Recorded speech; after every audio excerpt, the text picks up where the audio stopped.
Drama की शुरुआत में हम यहाँ पर एक क्यूट से लवर को देखते हैं जिसका नाम जी और यूरी होता है। एंड यहाँ पर वो लोग एक ऐसा गेम खेल रहे होते हैं जहाँ पर उनके बीच की क्लोजनेस कुछ ज़्यादा ही बढ़ रही थी। लेकिन यहाँ पर इन लवर्स में से जी की ऑलरेडी 5 होती है जिसका नाम लीजा होता है। और तो यहाँ पर वो लोग उनकी 5th ईयर की एनिवर्सरी को बनाने के लिए आए थे, बट ऐसा लग रहा था कि वो अपने लवर के साथ कुछ ज़्यादा ही खुश है। एंड आसपास के लोग भी उन्हें चीयर अप कर रहे थे, लेकिन लीजा को पता होता है कि आखिर उनके बीच में असल में क्या चल रहा है। ये सब कुछ एक नाटक है। लीजा यहाँ पर बता रही होती है कि जब से यूरी की एंट्री हुई है उसकी लाइफ में, जो कि 1 साल पहले हुई थी, तब से यहाँ पर जी के जो रंग ढंग है वो सब कुछ बदल गए हैं। जहाँ पर हमें फ्लैशबैक का भी सीन दिखाया जाता है। और तो यहाँ पर यूरी ने न्यूली ज्वाइन किया था, जहाँ पर वो जी के कंधों को दबा रही होती है। इतने में यहाँ पर लीजा आ जाती है, जो उन्हें इस ऑकवर्ड पोजीशन में देखकर फियर फील करने लगती है। फिर बाद में यहाँ पर जी उसे यूरी से इंट्रोड्यूस करवाता है एंड वो उसे यूरी का ध्यान रखने के लिए कहता है।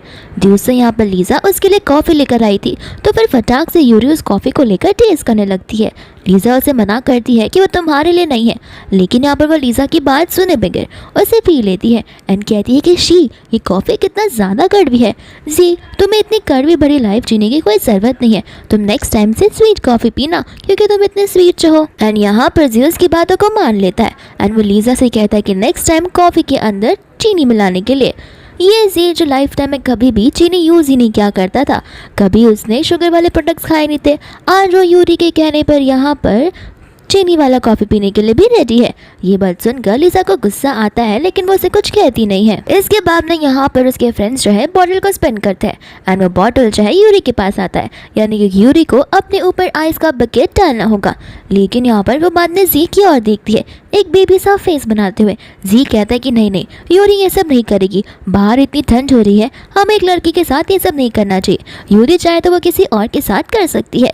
फिर बाकी के लोग मजे करना शुरू कर देते हैं, जहाँ पर यूरी वो आइस बकेट को लेकर लीजा के पास चली जाती है। एंड यहाँ पर यूरी सीधा जी का नाम लेने लगती है कि जी ने कहा था बाहर बहुत ठंडी है तो फिर मैं नहीं कर सकती, इसलिए उसने कहा। लेकिन इससे पहले ही लीजा उसे मना कर देती है, लेकिन फिर भी यूरी उसके ऊपर आइस का बकेट फेंक कर जी के पास चली जाती है एंड कहती है कि अब मैं क्या करूं, मुझे लगता है कि लीजा शायद से मेरे ऊपर गुस्सा हो गई है। जी बोलता है कि इसमें क्या हुआ, ये तो बस एक गेम ही है, इसमें इतना ओवर रिएक्ट करने की जरूरत नहीं है दूसरों को। एंड यहाँ पर वो टॉवल फेंक कर लीजा को देता है, जहाँ पर लीजा को पास का सीन याद आता है। जब वो लोग स्विमिंग पूल से बाहर निकले थे तो जी भागते हुए उसके लिए टॉवल लेकर आया था ताकि लीजा को ठंड ना लग जाए। लीजा यहाँ पर जी के पास चली जाती है एंड उसे कहती है कि तुम्हें पता भी है आज हम यहाँ पर क्यों आए हैं। जी कहता है कि जब देखो तब कितना बोलती रहती हो, कुछ समय के लिए तो अपना मुंह बंद रखो, अब मेरा सर फटे जा रहा है। फिर बाद में यहाँ पर वो अपने दोस्त के साथ में ड्रिंक करना शुरू कर देता है। लीजा को यहाँ पर पास्ट की बात याद आती है, जहाँ पर लीजा ने जी से कहा हुआ था कि फ्यूचर में कभी अगर ऐसा होता है कि तुम्हारा प्यार मेरे लिए कम हो गया या फिर तुम्हें कोई और पसंद आ गई, तो फिर मैं तुम्हें छोड़कर चुपचाप वहाँ से चली जाऊँगी। अब बारी आती है घर जाने की, जहाँ पर जी के कार के फ्रंट सीट में, जहाँ पर लीजा को होना चाहिए, वहाँ पर यूरी बैठी हुई थी। जी यहाँ पर लीजा से कहने लगता है कि यूरी इतनी रात को अकेले घर नहीं जा सकती है, उसके लिए सेफ जो नहीं है, इसलिए मैंने सोचा कि क्यों ना मैं यहाँ पर उसे छोड़ आऊँ। लीजा फिर पीछे वाली सीट पर बैठने जा रही थी, जहाँ पर यूरी उसके पैंट्स को नोटिस करती है एंड कहती है कि शायद तुम्हारे पीरियड स्टार्ट हो गए हैं। लीजा उसे इग्नोर कर देती है। यूरी फिर बाद में यहाँ पर कहने लगती है कि तुम्हें नहीं लगता तुम इस कार में बैठोगे तो वो ख़राब हो जाएगा, इतना एक्सपेंसिव कार है ये। एंड एज अ वुमन ये बात कहते हुए यूरी ने अपनी पर्सनालिटी दिखा दी है कि वो कितनी गंदी इंसान है। फिर बाद में यहाँ पर लीजा कहती है कोई बात नहीं, मैं टैक्सी चली जाऊँगी, लेकिन यहाँ पर जी उसे रोकता है। लीजा खुश हो जाती है कि शायद से जी उसके लिए है, वो उसके लिए आया तो है, लेकिन यहाँ पर वो उसे टैक्सी के फेयर देता है। लीजा को यकीन नहीं हो रहा होता कि यहाँ पर इतने सालों के रिलेशनशिप को ये आज इस तरीके से ख़त्म करना चाहता है। दूसरा यहाँ पर यूरी होती है, जो ऐसा नाटक कर रही थी कि जैसे सीट बेल्ट नीचे ही नहीं आ रहा हो, तो फिर जी यहाँ पर उसकी मदद करने लगता है। एंड इस चीज़ को देखते हुए लीजा को पास की बात याद आने लगती है, जहाँ पर वो उसे इसी तरीके से सीट बेल्ट लगाते हुए कह रहा होता है कि हमेशा ड्राइवर की बाजू वाली सीट पर उसकी गर्लफ्रेंड की होती है एंड वो रिजर्व्ड होती है। और यहाँ पर प्रेजेंट में लीजा को समझ आ जाता है कि अब वो सीट उसकी अब बिल्कुल नहीं रही है। फिर बाद में यहाँ पर उसे स्टमक पे बड़ी ज़ोर से पेन होता है, जहाँ पर वो बेचारी उस स्टमक के पेन के मारे बेहोश हो जाती है रास्ते पर ही। फिर नेक्स्ट टाइम यहाँ पर लीजा को हॉस्पिटल में देखते हैं, जहाँ पर डॉक्टर उसे एग्जामिन करना आए होते हैं एंड धीरे धीरे यहाँ पर लीजा होश में आने लगती है, डॉक्टर उन्हें बताने लगते हैं कि कल रात तुम्हारे लिए बहुत डेंजरस थी। अच्छा हुआ कि काइंड पर्सन ने तुम्हारी मदद कर दी और वो तुम्हें हॉस्पिटल लेकर आ गया। तब जाकर यहाँ पर लीजा को रात की बात याद आती है जहाँ पर वो बेहोश हो गई थी एंड उसके आगे सब कुछ ब्लर सा नजर आ रहा था, लेकिन कोई तो वहाँ पर खड़ा था जिसने उसकी हेल्प की थी। तो लीजा यहाँ पर उसे कहने लगती है कि मुझे इस इंसान से मिलना है, मुझे उसे थैंक यू बोलना है। लेकिन डॉक्टर यहाँ पर कहने लगते हैं कि ये पॉसिबल नहीं है क्योंकि हो सकता है कि वो ऑलरेडी यहाँ से चला गया हो। फिर बाद में यहाँ पर लीजा को कॉल आ जाता है जी का, जो कि उसे चिल्ला के बोलता है कि अभी तक तुम्हारा काम हुआ नहीं है क्या, जल्दी से जल्दी घर पर आओ। तो फिर यहाँ पर लीजा उठकर जाने लगती है जहाँ पर डॉक्टर उसे बोलते हैं कि तुम ये क्या कर रही हो। लीजा बोलती कोई बात नहीं, मैं डिस्चार्ज हो सकती हूँ, पीरियड्स के टाइम में इस तरीके की पेन्स आना बहुत नॉर्मल है। डॉक्टर कहते हैं कि किसने तुम्हें कहा कि ये पीरियड्स की पेन है, तुम्हारा मिस कैरेज हुआ है। ये बात यहाँ पर सुनते ही लीजा बहुत ज़्यादा अपसेट हो जाती है और उसे कुछ समझ नहीं आता। दूर से हम बाहर एक इंसान को देखते हैं जिसका नाम चान होता है एंड चान यहाँ पर उनकी बातों को सुन रहा था। डॉक्टर यहाँ पर लीजा को कंसोल करते हुए बोलता है कि देखो तुम ज़्यादा टेंशन मत लो, बच्चे को फॉर्म हुए बस 1 मंथ ही हुए थे एंड उसका मिसकैरेज हो गया, लेकिन तुम अभी भी यंग हो, तुम अपने मेंटल हेल्थ पर इफेक्ट मत करो। इतना बोलकर वो डॉक्टर वहाँ से चला जाता है। फिर बाद में यहाँ पर लीजा को उसके डैड का कॉल आ जाता है जो कि उसे माफ़ी मांगने लगते हैं। कहते हैं कि माफ़ कर देना, मैं बहुत ही ज़्यादा घमंडी हो चुका था और मैंने तुम्हारी बात को नहीं माना और अब इतना टाइम हो चुका है, हमें तुम्हारी शादी को और पोस्टपोन नहीं करना चाहिए। तुम जी को लेकर घर पर आ सकती हो और हम आगे की शादी की डिटेल्स को डिस्कस कर सकते हैं। यहाँ पर लीजा हमें बताती है कि उसके डैड कभी नहीं चाहते थे कि लीजा जी से शादी करे क्योंकि उसके डैड को जी कभी भी नहीं पसंद था एंड यहाँ पर उन्हें अंदर से लगता था कि जी की एक अच्छी पर्सनालिटी बिल्कुल भी नहीं है, इसलिए वो चाहते थे कि लीजा किसी और के साथ में शादी करे। लीजा यहाँ पर अपने डैड से कह देती है कि वेडिंग प्लान करने की कोई ज़रूरत नहीं है, मेरी और जी का ब्रेकअप हो चुका है और आप जिस ब्लाइंड डेट के बारे में मुझे बता रहे थे मैं उससे मिलने के लिए रेडी हूँ। फिर बाद में लीजा यहाँ पर घर पर आ जाती है जहाँ पर जी कहता है कि जल्दी से आओ, मैंने तुम्हारे लिए जिंजर सूप बनाया है, तुम्हें इसे पीने से आराम मिलेगा। लीजा यहाँ पर खुश हो जाती है क्योंकि उसे याद आता है पास में जब भी उसे पीरियड्स हुआ करता था तब हमेशा जी उसके लिए यही सूप बनाता था, साथ साथ उसके लिए गिफ्ट भी लाता था ताकि उसे पीरियड पेन्स ना हो। लेकिन यहाँ पर जैसे वो उसके पास जाती है दूसरी ओर वो सीढ़ियों से यूरी को उतरते हुए देखती है एंड तब यहाँ पर उसे समझ आता है कि ये सूप जो है लीजा के लिए नहीं बल्कि यूरी के लिए बना हुआ है। जी यहाँ पर लीजा से पूछने लग जाता है कि आखिर कल रात तुम कहाँ पर थी और तुम इतनी सुबह सुबह कहाँ से आ रही हो।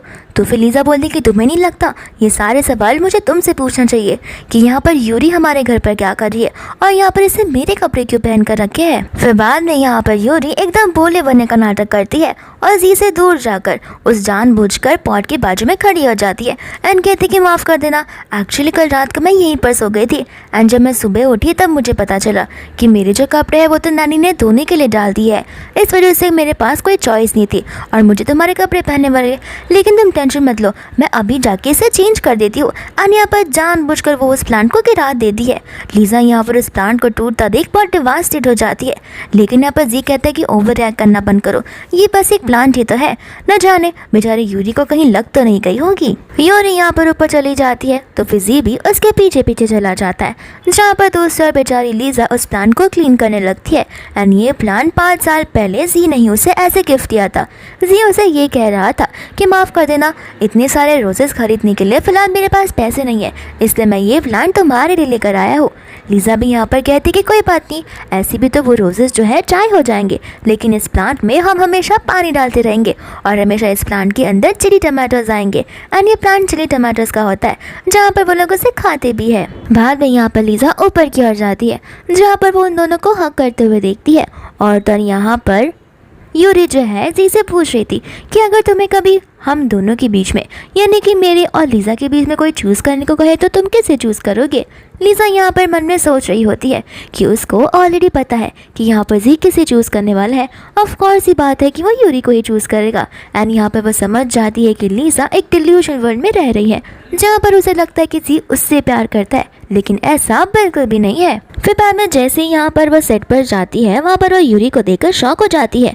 यूरी का यहाँ पर यानी कि जो हेयर ड्रेसर है वो कहने लगता है कि मैम आप यहाँ पर क्या कर रही हो, हमें तो इंस्ट्रक्शंस दिए गए थे कि आपको ठीक नहीं है, इस वजह से आप नहीं आ पाओगी। यहाँ पर लिसा को गुस्सा आ जाता है। यूरी उसे कहती है कि तुम इतना हकला कर क्यों कह रहे हो, ये मेरा ड्रेसिंग रूम है। और लिसा रही बात तुम्हारी, तो तुम्हें क्या लगता है तुम्हारे बिना ये कंपनी चल नहीं पाएगी। और रही बात बेस्ट फीमेल एम्प्लॉय की, तो वो मैं हूँ और मेरा ही एक हक बनता है यहाँ पर रहने का। लिसा उसे बिना कुछ बोले वहाँ से चली जाती है, जहाँ पर यूरी को गुस्सा आ जाता है कि इसने मुझसे झगड़ा क्यों नहीं किया। एनीवेज जो भी बात हो, यहाँ पर मैं लिसा से सब कुछ छीन कर रहूँगी, जो भी कुछ इसके पास है, और साथ साथ जी भी। फिर यहाँ पर वो किसी नॉमिनस पर्सन को कॉल करती है और उसे कुछ काम करने के लिए कहती है। दूसरा यहाँ पर लिसा चली जाती है जी के कैबिन में। जी यहाँ पर उसे कहने लगता है कि तुम यहाँ पर ऑफिस में क्या कर रही हो, तुम्हें तो घर पर रहना चाहिए क्योंकि तुम ठीक नहीं हो। यहाँ पर लिसा उसे बोलने लगती है ये सारी बातें हम बाद में कर लेंगे, लेकिन पहले मुझे ये बताओ कि यूरी को यहाँ पर मेरी पोजीशन क्यों दे दी गई। यहाँ पर जी कहने लगता है कि तुम ठीक नहीं थी, ऐसे भी कंपनी तुम्हारे ऊपर थोड़ी ना डिपेंडेंट रह सकती है, हमें चीज़ें बदलनी होंगी, और वैसे भी हमने इस ड्रामा में बहुत ज़्यादा इन्वेस्टमेंट किया है। लिसा यहाँ पर कहने लगती है कि तुमने चुटकियों में उस लड़की को उसका पोजीशन दे दिया जिसके हकदार तो वो है भी नहीं। तुम्हें पता है इस रोल के लिए मैंने कितनी बार ऑडिशंस दिए थे और कितने सालों तक मैंने मेहनत की थी, तब जाकर यहाँ पर ये ड्रामा शुरू हो पा रहा है। और ये बात यूरी के एक्टिंग स्किल्स की, तो तुम्हें पता ही है कि लास्ट के जितने भी ड्रामास थे वो सब के सब बहुत ज़्यादा ही खराब गए थे उसकी एक्टिंग की वजह से। तो तुम्हें नहीं लगता कि तुम इस बार पैसे हार जाओगे। जी यहाँ पर कहने लग जाते कि देखो अब तुम्हारा काम वही है कि तुम यूरी को यहाँ पर सपोर्टिंग रोल में हेल्प करोगी और तर यहाँ पर तुम उसे ऊंचाइयों तक लेकर जाओगी। यहाँ पर लिसा बोलती कि तुम्हें समझ भी आ रहा था कि तुम क्या कह रहे हो, मैं यहाँ पर उसे हेल्प क्यों करूँगी। जियो से कहते कि इसमें मैं कुछ नहीं कर सकता, ये सब कुछ कंपनी का डिसीजन है। लिसा उससे पूछती कि तुम्हें याद भी है कि मेरे सपने क्या थे। एंड यहाँ पर जी को पास की बात याद आती है जहाँ पर लिसा का सपना होता है एक बहुत टॉप एक्ट्रेस बनने का, और साथ साथ जी का सपना ये होता है उस पूरी की पूरी इंडस्ट्री में टॉप क्लास का एजेंट बनने का। लिसा यहाँ पर मन में कह रही होती है कि मैं इस इंसान को हर एक चीज़ के लिए माफ़ कर सकती हूँ कि यहाँ पर वो मुझसे प्यार नहीं करता और मुझे धोखा देकर किसी और के साथ में है, लेकिन यहाँ पर अगर कोई मेरा करियर छीनने के लिए चाहेगा तो मैं उसी का करियर बर्बाद कर दूंगी। फिर बाद में यहाँ से वो चली जाती है। दोस्तों यहाँ पर जी का असिस्टेंट उसके लिए कॉफ़ी लेकर आता है, जो पीते जी कहता है कि ये तुमने क्या बनाया, चाशनी है ये पूरा। तो फिर यहाँ पर असिस्टेंट बताने लगता है कि आप ही ने तो कहा था इस तरीके का बनाने के लिए, अकॉर्डिंग टू यूरी मैम, अब आप ही इसे डिनाई कर रहे हो। तो फिर जी बोलता है कि नहीं, जैसे पहले लिसा मेरे लिए बनाया करती थी ठीक वैसा ही बनाना, क्योंकि वो मेरे माइंड को काम डाउन करने में हेल्प करता है। लिसा यहाँ पर बाहर जाती है तो फिर उस कंपनी की मैनेजर आ जाती है, जो कि बताने लगती है तुम्हें पता है मीडिया वालों में न्यूज़ फैल गई है कि यहाँ पर यूरी को वो रोल इसलिए मिला है क्योंकि कोई तो है जो उसे बहुत सपोर्ट कर रहा है, वरना ये रोल यूरी को मिलना बड़ा मुश्किल था। एंड यहाँ पर सारा इल्ज़ाम जो है चला जाता है लिसा पे कि शायद से लिसा ने यूरी को बहुत ज़्यादा टॉर्चर किया होगा। दोस्तों यहाँ पर जी होता है यूरी के साथ में, तो सभी न्यूज़ रिपोर्टर्स आकर उससे यही सवाल पूछने लगते हैं। जी यहाँ पर यूरी के लिए कहने लगता है कि देखो कल प्रेस कॉन्फ्रेंस है एंड वहाँ पर आप लोगों को सब कुछ पता चल जाएगा, और वो यूरी को लेकर वहाँ से जाने लगता है। इतने में यहाँ पर लिसा आ जाती है, तो फिर वो जितने भी रिपोर्टर्स होते हैं वो सभी लोग लिसा के ऊपर ही एम करना शुरू कर देते हैं एंड वो लोग उससे क्वेश्चन पूछने लगते हैं। एंड इतने में यहाँ पर एक ड्रंकन इंसान होता है जो कि बिल्कुल पागल था, एंड यहाँ पर वो उसका फैन था और वो उसके बारे में बुरी बुरी बातें बोलकर वो जो बॉटल है कांच की फोड़ देता है, जहाँ पर वो लिसा को लगने वाली थी, लेकिन गार्ड्स उसके सामने आ जाते हैं। साथ साथ यहाँ पर जी उसके पास जाने वाला था, लेकिन ये चालाक यूरी उसे रोक लेती है, जो कहने लगती है मुझे यहाँ पर बहुत डर लग रहा है, क्या हम अभी यहाँ से जा सकते हैं। तो फिर जी यहाँ पर उसे लेकर चला जाता है, जहाँ पर लिसा उन्हें जाते हुए तक देखती है। इसके बाद में यहाँ पर वो घर पर आ जाती है, जहाँ पर जी घर पर आया ही नहीं था, एंड यहाँ पर जी का वॉइस नोट आ जाता है कि आज रात में घर पर नहीं आ सकता क्योंकि यूरी जो है वो बहुत डरी हुई है, तो आज रात को मुझे उसके साथ ही रहना पड़ेगा। इसके बाद में यहाँ पर लिसा बैठी हुई होती है, जहाँ पर यूरी के ऑनलाइन पोस्टर से याद आता है, जहाँ पर उसने बड़ी सारी चीज़ें लिखी होती है कि मुझे पता है और तुम सबको पता है कि यहाँ पर मेरा एक सीक्रेट बॉयफ्रेंड है, जो कि मुझे कहता है कि अगर मुझे खाने के लिए श्रिम्प पील करना हो जो मुझे बिल्कुल नहीं आता, तो वो मेरे लिए ढेर सारे श्रिम्प्स पील करेगा। और तो जब मेरा बर्थडे था तो उसने मुझे 999 रोजेस दिए थे, और जब मुझे पीरियड्स था तो उसने स्पेशली मेरे लिए जिंजर का सूप भी बनाया था ताकि मुझे पेन से रिलीफ पा सकूं। इसके बाद में यहाँ पर लीजा जो होती है सारे के सारे स्टफ टॉयज को पैक कर देती है एंड वो सब कुछ उस स्टाफ को दे देती है जो उसे घर पर काम क्या करती है।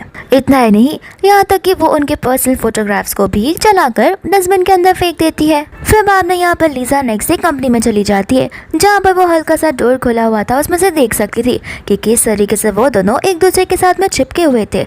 यहाँ पर मैनेजर आ जाती है जो उसे बताने लगती है कि आपके अगेंस्ट जो भी चीज़ें थी वो सब अब डाउनग्रेड हो चुकी है और आपका इमेज अब नॉर्मल पोजीशन पे आ चुका है, तो आपको टेंशन लेने की कोई ज़रूरत नहीं है। लीजा फिर बाद में यहाँ पर अंदर चली जाती है जहाँ पर यूरी जो होती है वो नर्वस थी। लीजा बाद में यहाँ पर जी को एक फॉर्म दे देती है जो कि एग्रीमेंट होता है साइन करने के लिए, लेकिन यूरी यहाँ पर उसे साइन करने दे ही नहीं रही थी और एकदम पागलों की तरह एक्ट कर रही थी। वहाँ पर अगर लीजा का मन चाहता तो वो उसे थप्पड़ भी मार सकती थी, लेकिन लीजा ऐसा बिल्कुल नहीं करती है। यूरी यहाँ पर कहने लगती कि मेरे खिलाफ कितने सारे पोस्ट पर कमेंट है, आखिर वो सब कब जाएंगे। जी कहता है कि तुम टेंशन मत लो, मैंने यहाँ पर बहुत बड़े बड़े लॉयर्स को बुला कर रखा है उन सारी चीज़ों को दूर करने के लिए। यूरी उसकी तारीफ करने लगती है, कहते हैं कि तुम तो मेरे लिए कुछ भी कर सकते हो एंड ये सारी चीज़ें वो लीजा की ओर देखकर बोल रही थी। दूसरा यहाँ पर जी जो है उस एग्रीमेंट पर साइन कर देता है बिना उस एग्रीमेंट को पढ़े। फिर बाद में यहाँ पर लीजा उन्हें कहती है कि अब मैं तुम्हें डिस्टर्ब नहीं करूँगी एंड वहाँ से वो जाने लगती है। एंड इसके बाद में यहाँ पर वो डॉक्यूमेंट खुलता है जहाँ पर हमें पता चलता है कि ये तो टर्मिनेशन का डॉक्यूमेंट होता है, यानी कि लीजा का अब इस कंपनी से कोई लेना देना नहीं है और वह इस कंपनी को छोड़कर हमेशा हमेशा के लिए जा रही है, यानी कि फ्यूचर में जो भी ड्रामास इसके नाम पर थे अब वो उनमें से एक भी नहीं करने वाली है। फिर बाद में यहाँ पर नेक्स्ट डे जो है प्रेस कॉन्फ्रेंस हेल्ड होता है एंड यहाँ पर जी के बुलाए हुए भी कुछ रिपोर्टर्स होते हैं जो कि उसे सवाल पूछते हैं कि आखिर इस ड्रामे की मेन लीड कौन है। जी यहाँ पर कहने लगता है कि पिछली रिपोर्ट्स में कुछ उल्टा फुल्टा हो गया था जिस वजह से रूमर्स फैल गए थे कि यूरी यहाँ का मेन लीड प्ले करेगी, लेकिन ऐसा नहीं है। मेन लीड पहले से ही लीजा के नाम पर था और वही मेन लीड का रोल प्ले करने वाली है। इतने में यहाँ पर वो लोग कहने लगते हैं कि अगर ये प्रेस कॉन्फ्रेंस जो है उनके नाम पर भी है तो फिर यहाँ पर वो क्यों नहीं आ रही है। यूरी यहाँ पर डर जाती है कि लीजा आएगी भी या फिर नहीं। जी उसे संभालता है, कहता है कि टेंशन मत लो, वो कुछ भी कर यहाँ पर पहुँच ही जाएगी। इतने में यहाँ पर एक डिलीवरी पर्सन आ जाता है जो कि यहाँ पर उसके लिए एक लिफाफा लेकर आया था जिसके अंदर वो टर्मिनेशन कॉन्ट्रैक्ट का पेपर्स होते हैं एंड यहाँ पर रिपोर्टर्स उसे पढ़ लेते हैं क्योंकि वो इतने बड़े बड़े शब्दों में जो लिखा होता है। फिर बाद में वो लोग आपस में ये तक बात करने लगते हैं कि अगर लीजा ने इस कंपनी को छोड़ दिया है तो हमें नहीं लगता ये कंपनी सारा दिनों तक टिक भी पाएगी। फिर बाद में यहाँ पर फटाक से वो लीजा को कॉल करने लगता है एंड बोलता है कि ये कैसा मजाक है और इस टर्मिनेशन को मैं अप्रूव बिल्कुल भी नहीं करने वाला हूँ। लीजा बोलती कि मुझे तुम्हारे कंसर्न की कोई ज़रूरत नहीं है और ध्यान से देखो तुमने ऑलरेडी उसके ऊपर सिग्नेचर कर दिया है। तब जाकर यहाँ पर जी को उस दिन की बात याद आती है जहाँ पर यूरी उसे साइन करने दे नहीं रही थी एंड तभी बिना कुछ पढ़े उसने यहाँ पर साइन कर दिया था। यहाँ पर लीजा से कहने लगता है कि ये सब छोड़ो और जल्दी से यहाँ पर आ जाओ, प्रेस कॉन्फ्रेंस जो है लाइव चल रहा है। लीजा बोलती कि मैं क्यों यहाँ पर आऊँ, और ऐसे भी मैंने तुमसे पहले ही कहा था कि अगर मुझे पता चलता है कि तुम किसी और के साथ में प्यार में हो या फिर तुम मुझ पर चीट कर रहे हो तो मैं तुम्हें छोड़कर चली जाऊँगी। एंड यहाँ पर जी को समझ आता है कि वो तो फिलहाल एयरपोर्ट पर है क्योंकि उसे पीछे से अनाउंसर की आवाज़ें जो आ रही थी। लीजा से वो कहने लगता है कि अभी भी टाइम है यहाँ पर वापस आ जाओ, मैं यहाँ पर सभी के सामने हमारी शादी को अनाउंस कर दूंगा। ये बात सुनकर यूरी शॉक हो जाती है, लेकिन लीजा यहाँ पर साफ साफ उसे ना कहकर कॉल को कट कर देती है। जी यहाँ पर गुस्से में आ जाता है कि ये लड़की मुझे छोड़कर कहीं पर भी नहीं जा सकती है। दूसरा लीजा अपना सिम कार्ड निकाल कर डस्टबिन में फेंक देती है ताकि कोई भी उसे उस वापस नंबर पर कॉल ना कर सके। दूसरा यूरी यहाँ पर जी के पास आती है तो गुस्से में जी उसे धक्का मार देता है जहाँ पर कांच की जो ग्लास होती है वो तक फूट जाती है एंड वो इस प्रेस कॉन्फ्रेंस को यहीं पर कैंसिल कर देता है। फिर बाद में जी उसे ढूंढने के लिए सीधा एयरपोर्ट चला जाता है एंड वो उसे हर जगह ढूंढने लग जाता है जहाँ पर साथ साथ उसे पिछली टाइम के फ्लैशबैक्स आने भी लगते हैं, लेकिन यहाँ पर लीजा उसे कहीं पर भी नहीं मिलती है। फिर बाद में वो उसे ढूंढता हुआ घर पर वापस आ जाता है कि क्या पता उसने अपना मन बदल लिया हो और वह घर पर आ गई हो। वो घर पर आकर डस्टबिन के अंदर रखे इस फ्लशी को देखता है जहाँ पर वो शॉक हो जाता है एंड जैसे ही वो उस सॉफ्टवेयर को उठाता है उसके नीचे कुछ जले हुए फोटोग्राफ्स थे। उन्हें भी वो देखकर बहुत ज़्यादा शॉक हो जाता है। साथ साथ उसका ध्यान टेबल पर जाता है जहाँ पर वो प्लांट था ही नहीं। फिर उसे उस दिन की बात याद आने लगती है जहाँ पर यूरी ने उस प्लांट को गिरा दिया था और तभी तो उसके लिए वो प्लांट किसी मायने नहीं रखती थी, बट अब आज जाकर उसे उस प्लांट का इंपॉर्टेंस समझ में आ रहा है। फिर बाद में यहाँ पर वो कॉल कर स्टाफ से सीसीटीवी का फुटेज मंगवा लेता है जहाँ पर नजर आ रहा था कि लिजा ने सब कुछ पैक कर उस स्टाफ को दे दिया था।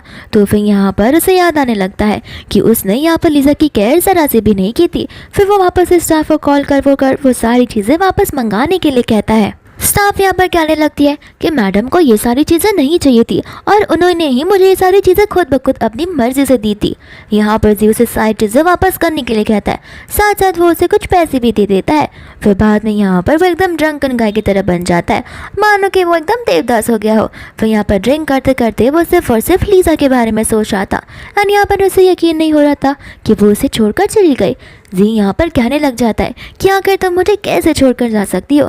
जहाँ पर वो पास्ट की बातों को याद करने लगता है कि जब लीजा के पीरियड्स हुआ करते थे तब वो हमेशा उसके लिए जिंजर का सूप बनाया करता था। इसके बाद में यहाँ पर अचानक से लाइट्स ऑन होना शुरू हो जाती है जहाँ पर जी को लगने लगता है कि लीजा आ चुकी है एंड यहाँ पर वो बहुत खुश हो जाता है।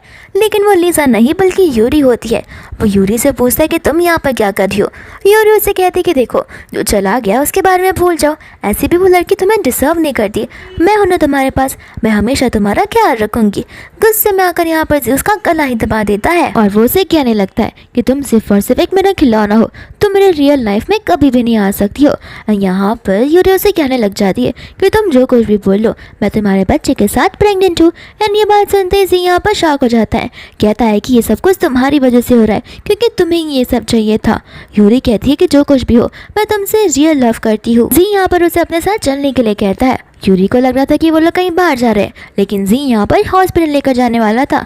यूरी यहाँ पर साफ साफ मना कर देती है, बोलती कि अगर ये मेरा बच्चा है तो तुम्हारा भी है। जी बोलता है कि मुझे फ़र्क नहीं पड़ता क्योंकि क्या पता तुम वैसे ही बच्चे को जन्म दोगी जैसे तुम हो, जैसा तुम्हारा कैरेक्टर है, और ऐसा बच्चा मुझे चाहिए भी नहीं। फिर यहाँ पर वो तो नीचे गिर भी जाती है और जाने से मना कर देती है, बस जी यहाँ पर ज़बरदस्ती उसे हॉस्पिटल लेकर आ जाता है। यहाँ पर यूरी उसे रोते रोते ना बोलती है, लेकिन जी यहाँ पर उसकी एक बातों को भी नहीं सुनता। फिर यहाँ पर वो डॉक्टर को कह देता है कि अच्छे से काम को ख़त्म कर देना एंड इतना बोलकर वहाँ से वो चला जाता है। जहाँ पर यूरी के चिल्लाने पर भी ना डॉक्टर और ना ही जी उन दोनों में से कोई भी उसकी बातों को सुनते हैं एंड यहाँ पर यूरी को उसी की एक ही सज़ा मिल रही होती है। दूसरा यहाँ पर लीजा जो है अब ऑलरेडी लैंड कर चुकी थी। फिर यहाँ पर वो किसी को ढूंढने लग जाती है एंड यहाँ पर हम उस इंसान को देखते हैं जिसने लीजा की जान बचाई थी और जो जहाँ पर हॉस्पिटल के बाहर खड़े होकर उनकी बातों को सुन रहा था, यानी कि छान। लीजा यहाँ पर उसे अपने सामने से हटने के लिए कहती है। छान कहते कि लगता है तुमने मुझे पहचाना ही नहीं है। तब जाकर लीजा को याद आता है और हमें यहाँ पर पास का सीन बताया जाता है स्कूल टाइम का, जहाँ पर लीजा के लिए छान हमेशा कुछ ना कुछ चीज़ें लेकर आया करता था एंड उस टाइम पर छान जो था वो बहुत फैट इंसान हुआ करता था, बट अभी वो एकदम बदल चुका है। छान और लीजा एक दूसरे को बहुत पहले से ही जानते हैं क्योंकि उनके पेरेंट्स जो है वो एक दूसरे के बहुत अच्छे रिलेशन में आते हैं। साथ साथ यहाँ पर उसके डैड ने एक ब्लाइंड डेट फिक्स की थी जो किसी के साथ नहीं बल्कि छान के साथ ही होती है। फिर बाद में यहाँ पर छान उसे लेकर अपनी कार की ओर चला जाता है जहाँ पर लीजा फ्रंट सीट पर बैठने से मना कर देती है, ये कहते हुए कि ये सीट गर्लफ्रेंड्स की होती है। छान कहता है कि मेरी कोई गर्लफ्रेंड है ही नहीं, तुम यहाँ पर इत्मीनान से बैठ सकती हो। फिर लीजा जैसे कार में बैठकर अपना मास्क उतारती है, यहाँ पर तो छान उसे देखे ही जा रहा था। फिर वो जैसे यहाँ पर उसका सीट बेल्ट नीचे करने वाला था उन दोनों की क्लोजनेस बढ़ जाती है। लीजा यहाँ पर उसे कहती है घर जाने से पहले मुझे सैलून जाना है। इसके बाद में यहाँ पर छान जो है लीजा को लेकर सैलून आ जाता है और यहाँ पर लीजा अपना हेयर कट करवाने आई होती है। वो ऐसा इसके लिए करती है क्योंकि 5 सालों से उसने अपने जो हेयर है वो हमेशा लॉन्ग ही रखे क्योंकि जी को वैसे बाल पसंद थे।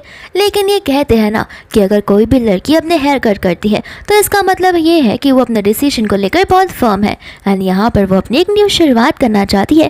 तो लीजा भी यहाँ पर वो हेयर स्टाइलिस्ट के ऊपर छोड़ देती है जिस तरीके के भी हेयर उसे करने हो एंड बाद में यहाँ पर पर छान उसे देख रहा होता है, जहाँ पर उसे समझ आ रहा था कि लीज़ा अपनी एक न्यू शुरुआत करने वाली है।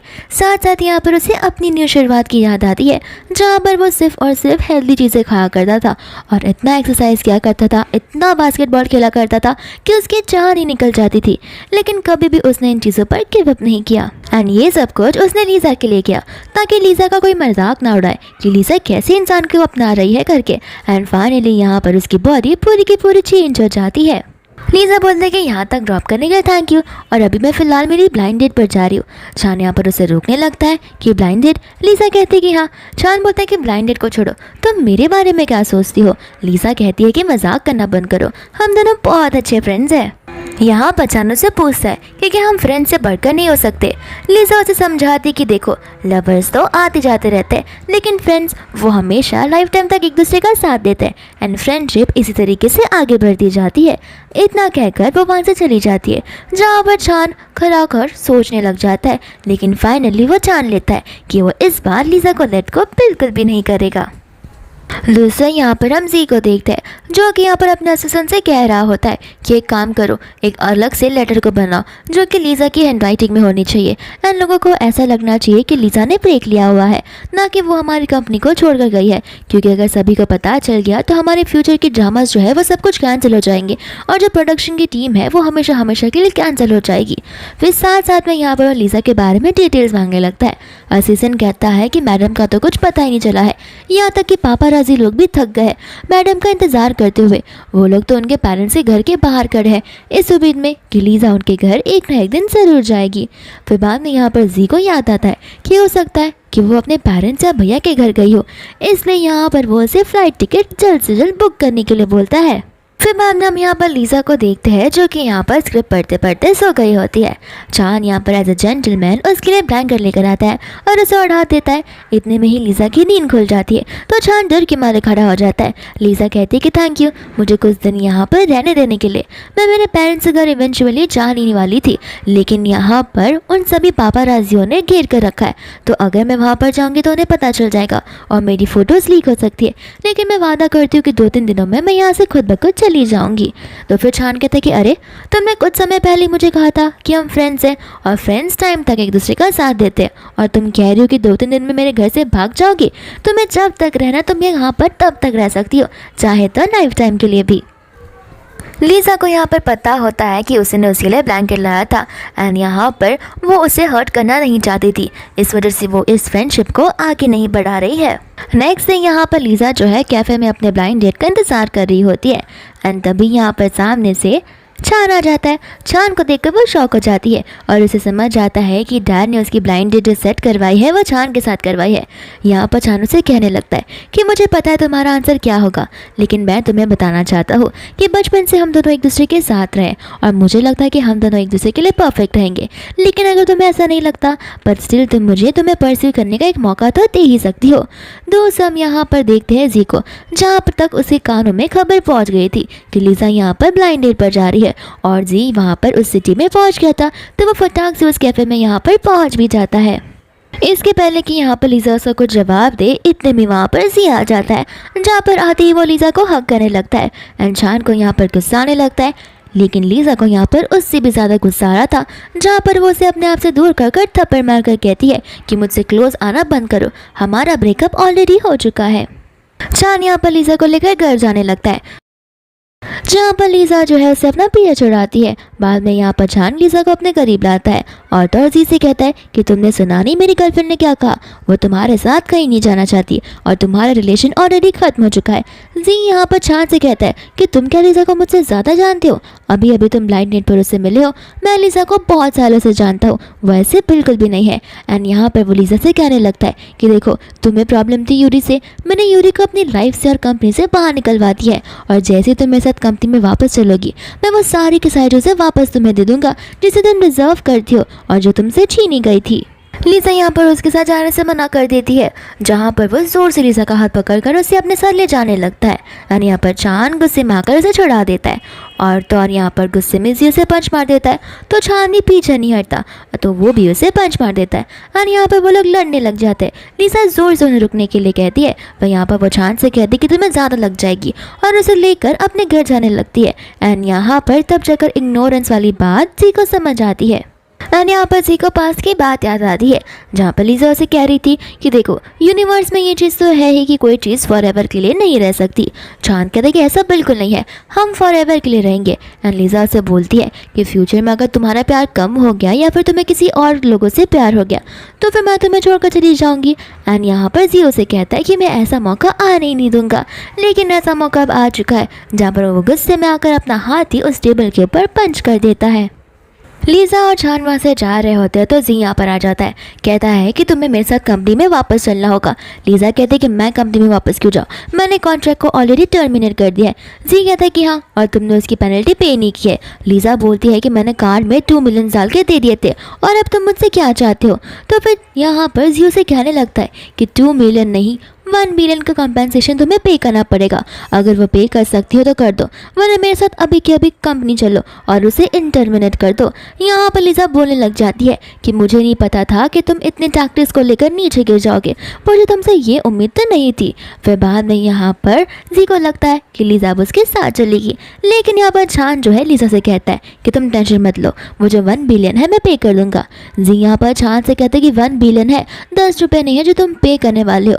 फिर चांद यहाँ पर उसे अपना कार्ड दिखाता है। उसका कार्ड देखते ही यहाँ पर जी जो है वो शॉक हो जाता है, क्योंकि ये जो कंपनी थी वो सबसे बड़ी कंपनी होती है फिल्म इंडस्ट्री की। एंड यहाँ पर वो सभी लोग उस इंडस्ट्री के साथ में काम करने का मौका पाना चाहते हैं एटलीस्ट लाइफ में एक बार। लीजा यहाँ पर उसे कहने लगती है कि इसका मतलब ये है कि उस दिन जिसने मेरी मदद की थी वो तुम ही थे, क्योंकि वो हॉस्पिटल भी तुम्हारे नाम पर ही था। यहाँ पर चांद कहता है कि हाँ, याद है बचपन में मैंने तुमसे क्या कहा था कि मैं तुम्हें प्रोटेक्ट करके रहूँगा। एंड हमें पास का सीन बताया जाता है। एंड यहाँ पर एक फैट से बच्चे को कुछ बच्चे बुली कर रहे थे, लेकिन लीजा यहाँ पर आकर उस फैट से बच्चे चांद की मदद करती है। तब यहाँ पर चांद से कहता है कि आज तुमने मुझे प्रोटेक्ट किया है एंड फ्यूचर में हमेशा मैं तुम्हें प्रोटेक्ट करूँगा।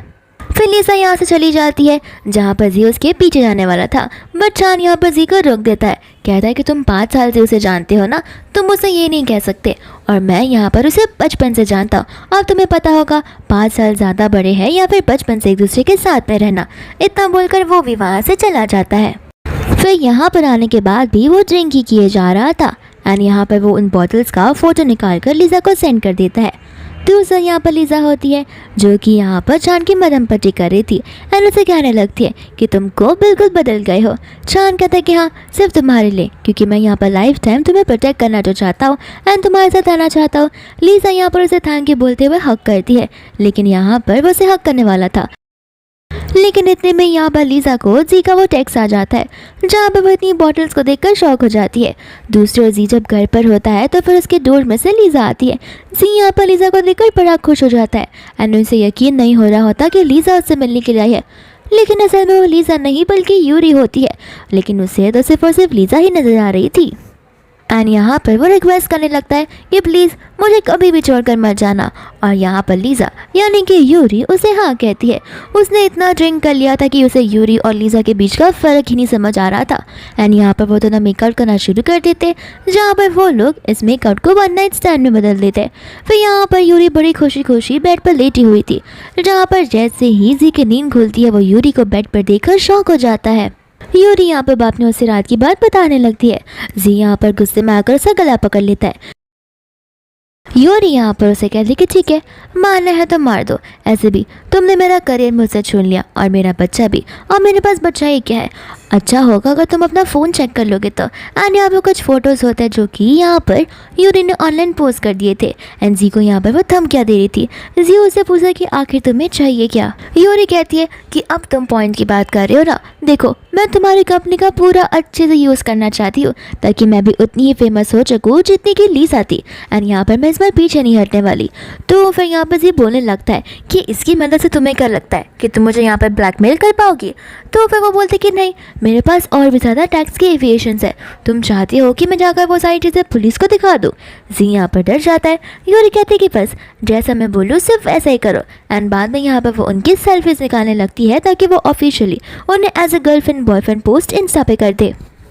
इसके बाद में हम यहाँ पर लीज़ा और चांद को देखते हैं जो कि लीज़ा के पेरेंट्स से घर पर जा रहे थे। एंड उसी घर के बाहर यहाँ पर जी उनका इंतज़ार कर रहा था। एंड वो उन्हें देखते ही लीज़ा को रोकना शुरू कर देता है एंड कहता है कि इंटरनेट पर जो कुछ भी चल रहा है वो सब कुछ मैं तुम्हें एक्सप्लेन करने के लिए रेडी हूँ। लीज़ा बोलती कि इंटरनेट पे क्या चल रहा है मतलब? लीज़ा ने यहाँ पर कुछ ऑनलाइन पोस्ट देखे नहीं होते इसलिए उसे कुछ पता नहीं होता। तो फिर यहाँ पर छानू से बताने लगता है कि मैं तुम्हें बताता हूँ कि यूरी ने एक बहुत अच्छा सा पोस्ट किया है उन दोनों का, जहाँ पर मॉर्निंग में वो दोनों एक साथ बेड पर थे। तो यहाँ पर इन्हें एक ऑफिशियल गोल्डन बॉयज़ और गर्ल्स का टैग मिल चुका है और तो इनकी लाइफ अब बहुत अच्छी जाने वाली है एज अ कपल। छान यहाँ पर उसे कहने लगता है कि क्यों, अब तो तुम्हें खुशी हो रही होगी ना? जी यहाँ पर छान को कहता है कि देखो मेरे मामले में दखल अंदाजी ना करो तो बेहतर रहेगा। लीज़ा भी यहाँ पर चांद से कहती है कि तुम इसके साथ मुंह ना लगो तो ठीक रहेगा। और वो जी से कहती है कि तुम बेहतर होगा अगर तुम मेरे और चांद के मामले में दखल अंदाजी ना करो तो बेटर होगा। फिर इसके बाद में यहाँ से वो छान को लेकर जाने लगती है, जहाँ पर जी उन्हें वापस से रोकता है। लेकिन इस बार छान नहीं बल्कि लीज़ा के डैड वहाँ पर आता है एंड आते ही जी को थप्पड़ मार देते हैं। कहते हैं कि तुम्हारी हिम्मत कैसी हुई मेरी बेटी के साथ ये सब करने की? मुझे तो शुरुआत से ही पता था कि तुम्हारी पर्सनैलिटी कैसी है। साथ साथ लीज़ा की मॉम भी वहाँ पर होती है जो कि उसे कर्स वर्ड्स बोलना शुरू कर देती है एंड तुरंत ही वहाँ से वो लोग उसे भगाने लगते हैं। लीज़ा की मॉम जब यहाँ पर लीज़ा से बात करने लगती है तो लीज़ा बड़ी इमोशनल हो जाती है। तो वो अपने डैड से सॉरी बोलती है। यहाँ पर तो उसके डैड लीज़ा को भी थप्पड़ मारते हैं। कहते हैं कि जिस तरीके से मैंने तुम्हें अभी थप्पड़ मारा है तुम्हें वैसे ही इस लड़की को सबसे पहले थप्पड़ मारना चाहिए था जब तुम्हें उस बारे में पता चला था। और 5 साल जो तुम उसके साथ में थी तुम्हें तो ये बात पहले से पता चल चुकी थी, तो फिर तुमने इस चीज़ को लेकर एक्शंस क्यों नहीं लिए? तुमने अपने 5 साल इस गधे के साथ में बर्बाद कर दी है। लीज़ा यहाँ पर अपने डैड से माफ़ी मांगने लगती है। दूसरों यहाँ पर आंटी अपने हस्बैंड पर चिल्लाती है कि एक तो वो ऑलरेडी इनसाइड से इतना सफ़र कर रही है, ऊपर से तुम इसे ही क्यों मार रहे हो? ये भी हमारी तो बेटी है, गलती हर किसी से हो जाती है। फिर बाद में यहाँ पर अंकल जी को चिल्लाने लगता है और कहने लगता है कि अगर तुमने मेरी बेटी की लाइफ में दखल अंदाजी करने की कोशिश की तब तुम देखने ला। यहाँ पर छान जो है नील डाउन कर लीज़ा को प्रपोज करने लगता है एक प्रॉमिस रिंग के साथ में। जी को बड़ा कॉन्फिडेंस था कि वो छान को हाँ नहीं बोलेगी, लेकिन यहाँ पर लीज़ा छान को हाँ बोल देती है और तो और वो प्रॉमिस रिंग भी वो उसे पहना देता है। फिर बाद में यहाँ पर घर पर पड़ा जी बहुत ज़्यादा ड्रिंक करना शुरू कर देता है। यहाँ पर यूरी आकर उसे समझाने लगती है कि तुम क्यों अपनी लाइफ बर्बाद कर रहे हो? उस लड़की की तो ऑलरेडी उस छान के साथ में शादी होने वाली है, तो फिर तुम्हें भी मूव ऑन करना चाहिए। जी यहाँ पर इस पर चिल्लाने लगता है, कहता है कि ये सब कुछ तुम्हारी वजह से ही हो रहा है। तो फिर यहाँ पर यूरी बोलती है कि मुझ पर इल्ज़ाम लगाना बंद करो। जी कहता है कि अगर मैंने तुम्हें हायर नहीं किया होता तो अब तक ये सब कुछ नहीं होता। यूरी कहती है कि अगर तुम्हें लगता है कि ये मेरी गलती है तो फिर याद रखो उतनी ही तुम्हारी भी गलती है, क्योंकि तुम यहाँ पर उसे कह रहे थे कि तुम मुझसे प्यार करते हो, लेकिन यहाँ पर साइड बाय साइड तुम्हारा चक्कर मेरे साथ चल रहा था। तो ऑब्वियस सी बात है तुम्हारी गर्लफ्रेंड को एक ना एक दिन इसका पता चलना ही था। जी यहाँ पर जोर जोर से चिल्लाने लगता है, जहाँ पर यूरी से थप्पड़ मारकर चली जाती है। इतने में यहाँ पर उसे एक लेटर मिल जाता है और एक अनजान इंसान का कॉल आ जाता है जो किसी को कुछ बातें करने लगता है। जी यहाँ पर उस अनजान इंसान पर चिल्लाने लगता है। तो फिर वो इंसान बोलता है कि एक काम करो, सबसे पहले उस एनवेलप को खोल कर देखो। एंड जी यहाँ पर जैसे एनवेलप को खोलता है उसमें प्रेगनेंसी रिपोर्ट्स होता है, जिसे देखकर वो शॉक हो जाता है। हो सकता है कि यूरी शायद से प्रेग्नेंट हुई हो, या फिर हो सकता है कि वो रिपोर्ट्स लीज़ा के हो जब वो 1 मंथ की प्रेग्नेंट हुई थी। इसके बाद में हम यहाँ पर शादी के इवेंट को देखते हैं, जहाँ पर हम छान को देखते हैं जो अपनी ब्राइड का वेट कर रहा था। एंड यहाँ पर ब्राइड यानी कि लीज़ा अपने डैड के साथ में आ जाती है।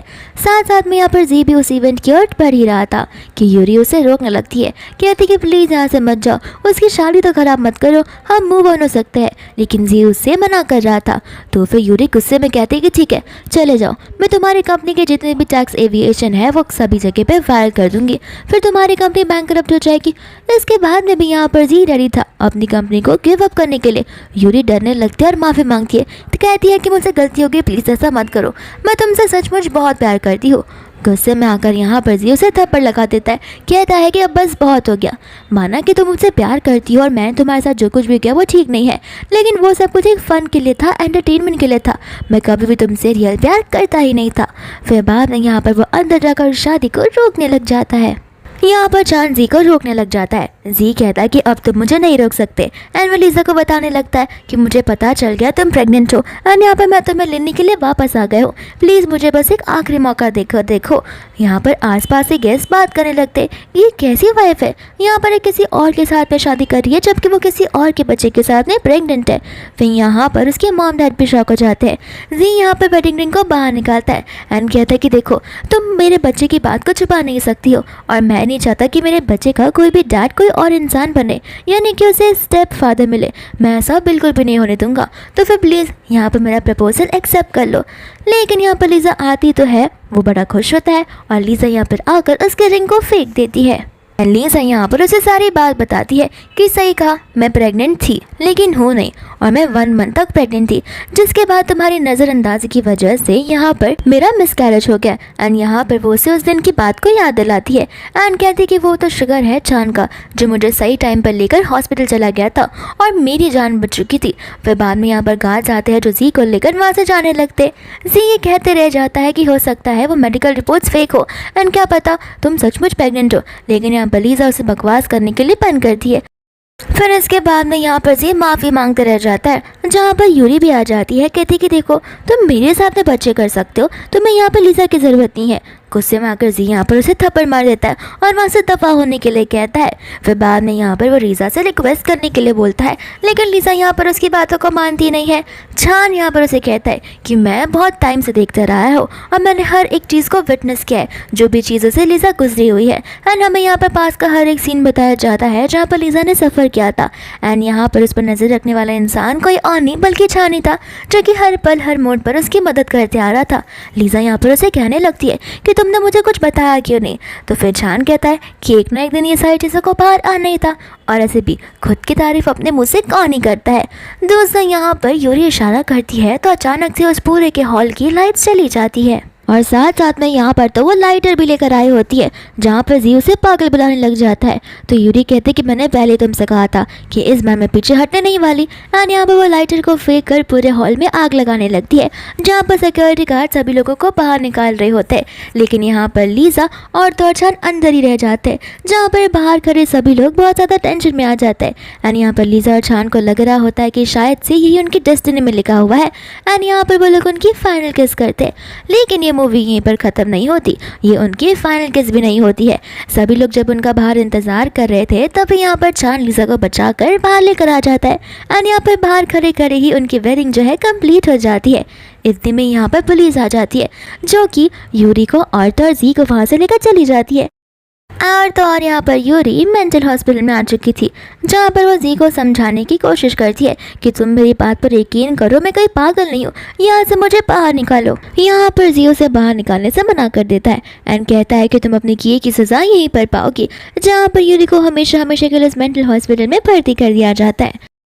दोस्त हम यहाँ पर देखते हैं लीजा को और चांद को, जहाँ पर चांद काम की जरा था। एंड लीजा उसे कहने लगती है कि स्टार्टिंग तो तुम मुझे इतना टेंशन देते थे, लेकिन अब आप पूरा दिन काम करते हो। फिर बाद में यहाँ पर वो दोनों किस करने लगते हैं, जहाँ पर ये केस मेकअप में बदल जाता है। फिर इसके बाद में हम सीधा यहाँ पर 6 इयर्स के बाद का सीन देखते हैं, जहाँ पर हम उनकी क्यूट सी बेबी गर्ल को देखते हैं, जो कि अब 5 साल की हो चुकी थी और वो लोग यहाँ पर उसे स्कूल भेज रहे थे। फिर दूसरे रास्ते में हम यहाँ पर जी को भी देखते हैं, जो कि चुपके से उन्हें देख रहा होता है एंड उसकी आंखों से तो आंसू आ जाते हैं। यहाँ पर वो उस बच्ची के पास जाता तो है, लेकिन वह बच्ची उससे दूर हट जाती है, ये कहते हुए कि मम्मा दादा ने मना किया है किसी अनजान इंसान से बात करने के लिए। जी को यहाँ पर रोना आ जाता है, जहाँ पर वो बेबी उसे कैंडी देती है, बोलती है कि अगर तुम इसे खाओगे तो फिर तुम्हें पेन नहीं होगा। एंड वो उसे देकर चली जाती है, जहाँ पर जी जैसी वो कैंडी को खाता है उसे खून की उल्टियाँ होने लगती है। फिर यहाँ पर वो हॉस्पिटल में होता है, जहाँ पर उसका असिस्टेंट उसे बता रहा होता है कि उसे कैंसर हो चुका है। यहाँ पर उसकी एक आखिरी इच्छा होती है एक लास्ट टाइम लीजा से मिलने का, लेकिन यहाँ पर असिस्टेंट उसे बोलने लगता है पर मैडम तो नहीं आने वाली। जी बोलता है कि वो आनी भी नहीं चाहिए वरना वो पूरी के पूरी टूट जाएगी एंड मैं यहाँ पर उसे इतना खुश देखकर और उसकी लाइफ बर्बाद करना नहीं चाहता हूँ। फिर बाद में यहाँ पर उसे वो प्लांट और साथ साथ में एक लेटर भिजवा देता है, जहाँ पर असिस्टेंट वो सारी चीज़ें लेकर लीजा के पास पहुँच जाता है एंड यहाँ पर वो लीजा को जी के कैंसर के बारे में बताने लगता है। साथ साथ लिसा यहाँ पर वो लेटर पढ़ती है जिसमें लिखा हुआ होता है कि इतने सालों से मैं तुम्हें चुपके से देखता आ रहा हूँ एंड तुम्हारी फैमिली को, जहाँ पर तुम अपनी फैमिली में बहुत खुश हो। इस लाइफ में तुम मुझे फॉरगिव नहीं कर सकती, लेकिन मैं होप करता हूँ कि नेक्स्ट लाइफ में मैं एक अच्छा हस्बैंड बनकर ये तुम्हें दिखाऊंगा एंड मैं नेक्स्ट टाइम से कोई गलती नहीं करूँगा। यहाँ पर वो जैसे उस लेटर को पढ़ती है उसकी आंखों से पानी आने लगता है। इसके लिए नहीं क्योंकि उसे रिग्रेट हो रहा है, इसके लिए क्योंकि वो किसी अपने को ही खो रही है। फिर बाद में यहाँ पर जी की डेथ भी हो जाती है, जहाँ पर लिसा वही प्लांट लेकर जाती है उसके लिए। एंड फिर इसी के साथ ये मूवी वहीं पर खत्म हो जाती है।